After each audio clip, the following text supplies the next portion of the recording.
Hello everyone, this is Sheetal. Welcome back to my channel. So आज मी homemade Cerelac कसं बनवायचं आहे ते तुम्हाला सांगणार आहे. माझा मुलगा 11 महिन्यांचा आहे, मी त्या हिशोबाने बनवते.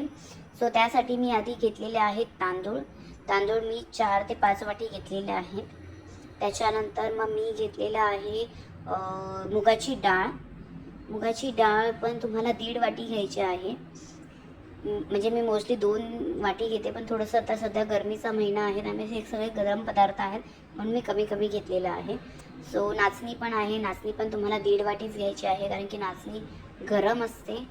त्याच्यानंतर मग मी घेतलेले आहेत काजू बदाम पण मी 20-25 घेतलेले आहेत. ते पण गरम असतात त्यामुळे ते पण थोडंसं कमी घ्यायची आहे. त्याच्यानंतर मग ह्या सगळ्या गोष्टी तुम्हाला भाजून घ्यायचं आहे. सो मी आज स्टार्टिंगला मी तांदूळ भाजलेले आहेत.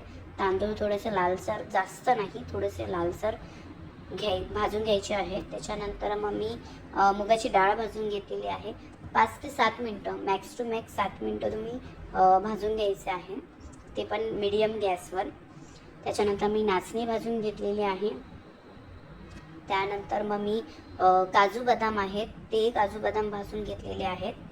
काजू बदाम भाजून घेतल्यानंतर मग मी ते एकत्र ठेवलेले आहेत थंड करण्यासाठी. बघू शकता तुम्ही हे एकत्र ठेवलेले आहे. त्याच्यानंतर ते थंड झाल्यावर आपल्याला ते ग्राइंड करायचे आहेत मिक्सरमध्ये. सो मिक्सरमध्ये मी अशी पावडर केलेली आहे त्याची, तुम्ही बघू शकता. आणि ते चाळून घ्यायचं कारण की कधी कधी दाणे राहतात त्यामुळे ते चाळून घ्यायचं. सो ही फायनली पावडर रेडी झालेली आहे. ते तुम्ही दुधामध्ये किंवा पाण्यामध्ये बॉईल करून चांगलं शिजवून देऊ शकता तुमच्या मुलांना. तुम्ही थोडं तूपही टाकू शकता. तर हे तुम्ही बघू शकता की मी हे असं केलेलं आहे, मी पाण्यातून केलेलं आहे.